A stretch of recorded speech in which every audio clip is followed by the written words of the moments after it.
The moment that I knew that I wanted to be a teacher, so the summer after I graduated from college, the year after I graduated from college, I worked at Goodwill Industries, which essentially at this point helps people who have disabilities to get a job.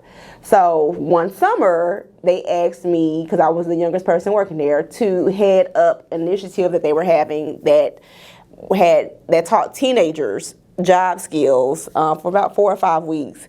And so instead of working with my adults that I normally worked with, I worked with a set of teenagers who were at that time, I believe, in 10th grade maybe, just again to get job skills to prepare them for when they were going off to work. And I loved that experience so much that immediately after I decided I wanted to pursue a career in teaching. So that's why. Ironically, I'd always been told that I was going to be a really good teacher, and people, like my teachers growing up, would say, "You're going to be a great teacher," and I was like, "Honey, I'm not about to be a teacher," because I did not want to be a teacher. But after that experience really helped me to kind of find my passion, and I've been a teacher ever since. So I was an interrelated, so that means special ed science teacher. I taught for 6 years in DeKalb County, and then I taught for an additional 6 years in Fulton County, and then I transitioned into administration. The kids, I loved having interactions with kids. I love being able to have just discussions about life and the way kids' perspective on life and the way that they look at things. So it really helped me. That's my favorite part of being an educator. So there's always this one catalyst moment that happens. It was like an aha moment for me. So adults have ahas as well. I was asked to be the department chair after the department chair at the time left. And I never wanted to be a department chair. I never wanted to be in leadership. I just wanted to teach, and I wanted to close my door and call it a day. But when I became a department chair, I started working with adults, which previously before that I probably didn't work with them that much because I didn't really like people.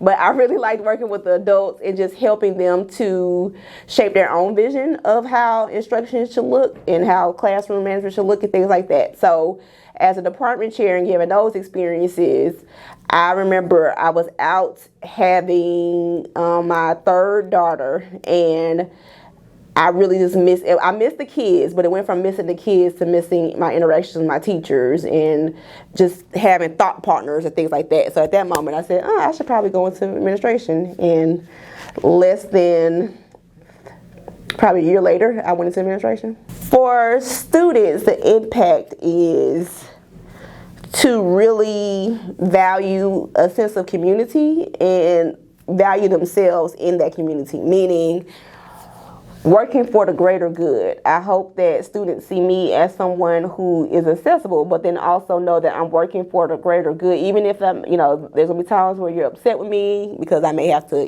have a discipline incident with you, or there may be a time where I have to tell you, no, you can't take this AP class, or no, you can't do this or you can't do that. But my intention is always to help students to find the best version of themselves, because the best version of themselves as a student would be the best version of themselves for an adult, and that's how society works. What I hope that my impact for teachers is to be reflective of their practices, in that our goal is to achieve the most positive outcome for our students, or help our students to have the most positive outcomes. And in order to do that, you have to be reflective. But I also know in order to do that, I'm a strong believer that the greatest access to success, academic success, is access to a rigorous education. So that is what I hope teachers learn or see from me.